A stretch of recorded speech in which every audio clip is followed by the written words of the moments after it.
Planet Vegeta is only seen a few times in the anime and the manga, and it is known to have at least 10 times the gravity of planet Earth.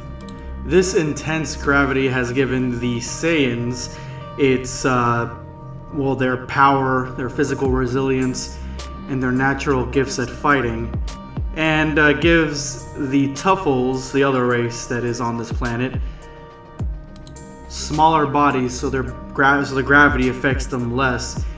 Now, I do know the tuffles are not canon, as GT is not canon, but for the sake of this video, I wanted to go ahead and touch up on everything about this planet. Now, in the anime, Planet Vegeta appears to be a harsh desert world with a yellowish reddish sky instead of a blue sky.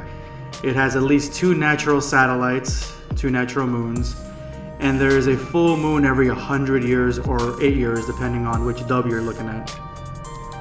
Now, there is a episode in Dragon Ball Z that is a filler episode, so it does not necessarily mean it's not canon, but it's got dubious nature at that.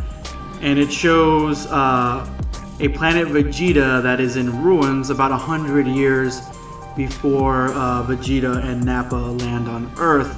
Now, whether this version of the planet is from the destruction that the Saiyans caused after they conquered it, or is it just something that came from filler, is not entirely known.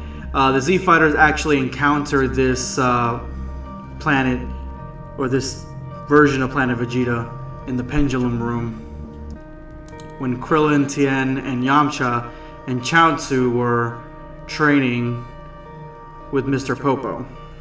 Now, in the manga and in the anime episode, Dragon Ball episode of Bardock, the planet is shown to be inhabited by a race known as plantians in the distant past.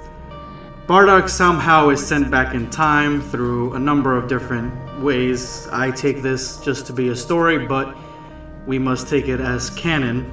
And he saves the planet from Frieza's ancestor, Chilled. The Plantians do not recognize a Saiyan, and neither does Chilled, so this seems to be the first race that is on Planet Vegeta, or Planet Plant, and it seems to be way before anyone really knows about the Saiyans. So this either means that the Saiyans themselves haven't made themselves known on the planet at all, or they haven't come from a different planet to conquer this planet. It could be a number of different things, because the Plantians are it really only shows Bardock interacting with one town of Plantians, so it could just be this town specifically does not know about Saiyans. Now, this could be further pushed actually from King Kai and Dr. Raichi in Dragon Ball Z plan to eradicate the Saiyans, as well as Baby in Dragon Ball GT stating that the Saiyans were not originally from Planet Plant. So the Saiyans could have come from a different planet. Nevertheless, eventually Planet Plant was home to 2 races, the Tuffles and the Saiyans. The Tuffles were a diminutive race native to the planet who lacked physical strength and toughness, but were very, very intelligent and skilled with technology. In contrast, the Saiyans were average sized but very strong and brutal. Despite their incredible powers, the Saiyans were primitive and backwards and lived in small clans scattered across the desert world. So with Baby's account, it is stated that the Saiyans came to the planet in age 550, and apparently they were seeking refuge from their previous home world. Meanwhile, the Tuffles used their ingenuity to create large metropolises in which to thrive and become fairly prosperous. So here is where we get to 2 dubious accounts, 2 very different accounts. And again, this is GT, so yeah, take this stuff with a grain of salt. It's not canon. But again, I'm going to go ahead and cover it for the sake of this video. Their life was prosperous and a peaceful one on the planet for both races, even though the Saiyans were living very primitively. But around age 720, the Saiyans decided to attack. Now, according to Vegeta, this war started because the Saiyans were treated very poorly. They were treated essentially like slaves by the Tuffles and forced to live in harsh conditions and forced to do slave labor. So they rose up. Baby argued that they were peaceful people and the Saiyans launched an unprovoked attack against them to take their technology and wealth. Whichever way you decide to go on this, and you know, both can be very biased. The invasion was led by King Vegeta, and they declared war on the Tuffles, and the Saiyan Tuffle War began. According to King Kai, the clever King Vegeta started the war against the Tuffles to take over the planet after Saiyans' numbers rose. The Saiyans were giants compared to the Tuffles, but due to the latter's technology, they managed to keep an upper hand in the war. But then around age 730, something happened to give the Saiyans an upper hand. The full moon came, something that only happens once every 100 years, which, again, it could be different from which translation you're taking it from. And the Saiyans possess the ability to turn to giant great apes whenever exposed to it. In this new form, they completely obliterated the Tuffles and renamed the planet Vegeta after the king who led the war. So around age 731, the Saiyans are discovered by what is known as the Frieza race. Some call it the Arcosians, Frost Demons, whatever you want to call them. They found their race were strong and had a love for fighting, so they began to employ them in the Frieza Force. And with this, Frieza decided to swing these Saiyans to planets he wanted to conquer, he wanted to take, he wanted to sell.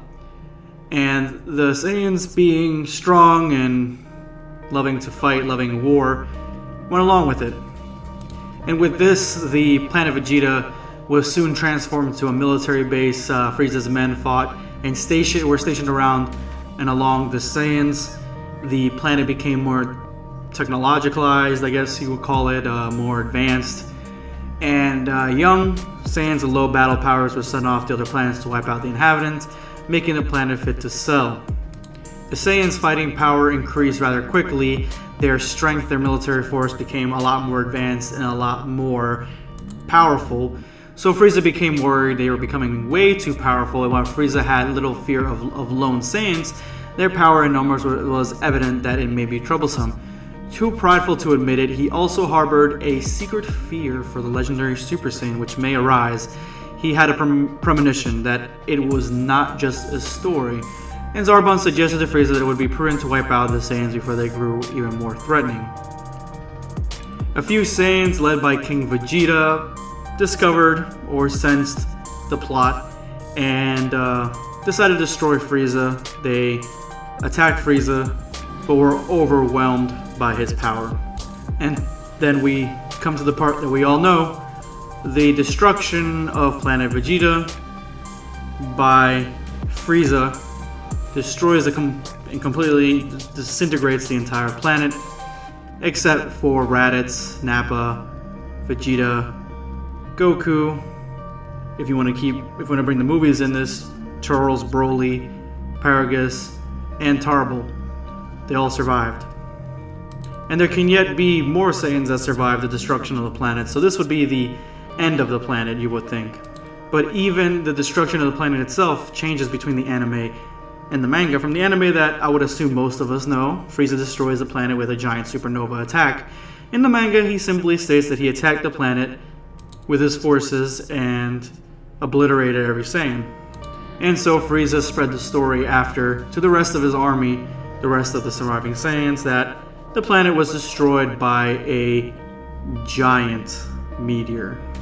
Now it is important to note that in the anime, King Kai tells Goku that the planet Vegeta was not destroyed by a single asteroid, but by many large asteroids drawn to the planet by the planet's guardian himself, in order to punish the Saiyans. And this story may have been fabricated to keep Goku from learning of Frieza and seeking him out, considering that King Kai later reveals that he is aware of the existence of Frieza and begs Goku and other characters not to fight him because of his immense power. Or based on the story of the original Super Saiyan God fighting evil Saiyans on Planet Vegeta, whatever the case might be, Planet Vegeta is completely destroyed. Now we have to come back full circle to GT. Using the power of the Black Star Dragon Balls in age 789, Baby resurrects the Tuffle homeworld right in Earth's orbit, which scientifically would probably destroy both of them, but whatever, it's GT. Wishing for it to be restored to the state it was in before the arrival of the Saiyans. He then begins to transport all of his mind-controlled Earthlings to new planet plants, in hopes of creating a new Tuffle empire with Baby as their ruler. It is here that he does battle with Goku. During the battle, Goku is easily thrashed around, even as Super Saiyan 3. As Goku lays defeated, he sets his eyes on Earth, orbiting high above. This causes him to receive blood waves, which I assume is something that happens when two planets are in each other's orbit, or in each other's atmosphere, essentially. And this sparks the transformation to the Great Ape, then a Golden Great Ape, and then eventually he becomes Super Saiyan 4. Now this is where we come to the end of New Vegeta, and because of the wish made by Baby with the Black Star Dragon Balls, the Dragon Balls had been scattered across the galaxy universe once more. Thus, the one-year deadline from the first wish made the Dragon Balls expired without the Black Star Dragon Balls in their original place. Thus, the world exploded. The Sea Fighters then decided to transport all of Earth's people to New Planet, saving them from Earth's destruction. It is unknown what happened to New Planet, but it presumably stayed in Earth's orbit, acting as a replacement for the Moon. And that is why GT is not canon. Essentially, I gave you the history of the regular Planet Vegeta. And if you have anything else to add, let me know in the comment section below. I'm going to be making some of these history videos for different things from Dragon Ball. It's my new series. Let me know what you guys thought of it, what I can improve. Drop me a like if you like what I'm saying, if you like my video. And as always, this is going to be Dragon Ball Black signing off.